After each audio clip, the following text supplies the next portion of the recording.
আসসালামু আলাইকুম রহমতুল্লাহি ওয়া বারাকাতুহু। প্রিয় দর্শক, আজকে একটা নতুন টপিক নিয়ে হাজির হলাম। সেটা হচ্ছে আপনার হাজবেন্ড এবং ওয়াইফ দুজনের মধ্যে সাংসারিক যে ঝামেলাটা, সেটা হচ্ছে বেশিরভাগ ক্ষেত্রে এই ঝামেলাটা হয় আপনার মেয়েদের বাবার বাড়িকে থাকা নিয়ে কেন্দ্র করে।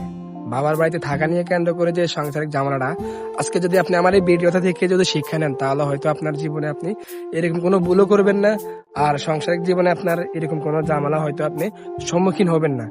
তো সর্বপ্রথম তো কথাটা হচ্ছে, আপনার হাজবেন্ড প্রবাসে থাকে কিংবা ঢাকা শহরে থাকে, হয়তো বা গ্রামে থাকে।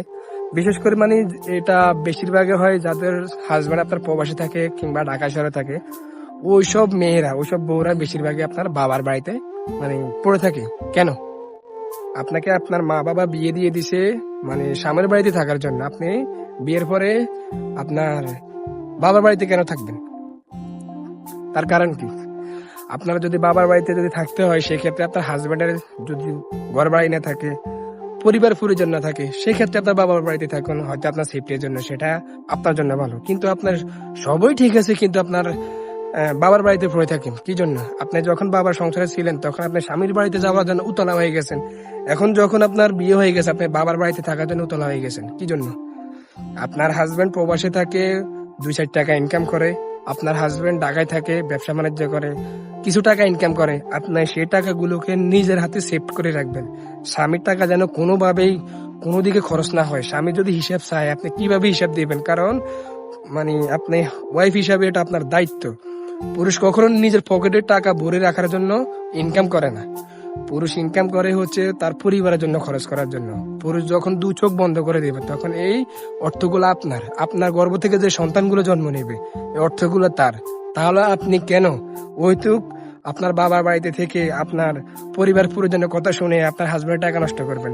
আপনার চিন্তা ভাবনা এমন কেন যে তারা সহজে দিবে না? আমরা এটাকে জোর করে নিতে হবে। শুনুন, স্বামীর টাকা কিন্তু জোরপূর্বক করে ভোগ করার কোনো প্রশ্ন এখানে আসে না। স্বামী আপনার, সব আপনার। আপনি তাকে কিভাবে ভালো রাখবেন, সে দায়িত্ব আপনার নিজেরই।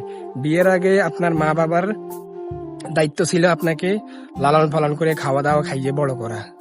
আপনাকে যখন বিয়ে দিয়ে দিয়েছে, তখন তাদের দায়িত্বটা শেষ। এখন তাদের দায়িত্ব যেখান থেকে শেষ হয়ে গেছে, স্বামীর দায়িত্বটা সেখান থেকে শুরু হয়ে গেছে। বিয়ের পরে আপনার একটা নতুন জামা লাগবে, সেটা আপনার স্বামীর থেকে চাইতেছেন। আপনার ওষুধের খরচ লাগবে, সেটা স্বামীর থেকে চাইতেছেন। সবকিছু যখন স্বামীর থেকে চাইতেছেন, তাহলে আপনি স্বামীর বাড়ি রেখে কেন বাপের বাড়িতে পড়ে থাকবেন? এখানে প্রশ্নটা আসলো। এখন অনেকে বলবে, এই প্রশ্নটা আপনি কেন করলেন? যদি সবকিছু আপনার স্বামীর টাকায় চলে, তাহলে আপনি বাবার বাড়িতে কেন? আপনার যখন দায়িত্বটা তারা শেষ করে দিছে, যখন আবার আপনি বাবার বাড়িতে থাকতেছেন, তাহলে আবার দায়িত্বটা তারা বুঝে নিক। আপনি স্বামীর থেকে চাইবেন না? এখন অনেকে প্রশ্ন করবে, ভাই আমরা থাকতেছি, স্বামীর বাড়ির লোকজন ভালো না। ভালো না কেন? তারা ভালো না, না আপনি নিজেই ভালো না? স্বামীর বাড়িতে সবাইকে আপন করে নিতে হয়। স্বামীর বাড়িতে সবাইকে বুকে টেনে নিতে হয়। আপনার স্বামীর বাড়ির লোকজনকে যদি আপনার শত্রু মনে করেন, তাহলে সেটা সারা জীবন শত্রু শত্রু খেলা চলবে। আপনি যখন বাবার বাড়ি থেকে স্বামীর বাড়িতে গেছেন, তখন আপনার মনে এই ধারণা নিতে হবে, যত কিছুর বিনিময় হোক, আমি এই স্বামীর বাড়িতে আমার প্রতিষ্ঠান আমি অর্জন করে নেব।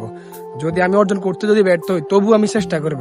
কিন্তু এই স্বামীর বাড়িকেই আমি নিজের বাড়ি হিসাবে আমি বানিয়ে নেব। এটা আপনার দায়িত্ব, এটা আপনাকে বানিয়ে নিতে হবে। এখন যদি আপনি আমি ওই যে বলছিলাম না, যদি স্বামীর টাকা যদি আপনি ওইটুক কারণে নষ্ট করেন, এটা পাপের বাগিদের কিন্তু আপনি নিজে হবেন। তো আপনি যদি আমার এই ভিডিওটা থেকে যদি আপনার ভুলটা যদি আপনি বুঝতে পারেন, তাহলে আজকের পর থেকে আপনি শিক্ষা নিন যে আপনার সংসারটা কিভাবে আপনি ভালো রাখবেন, কিভাবে স্বামীর সাথে আমার আন্ডারস্ট্যান্ডিং ভালো থাকবে। আপনি চেষ্টা করুন। ধন্যবাদ, ভালো থাকবেন।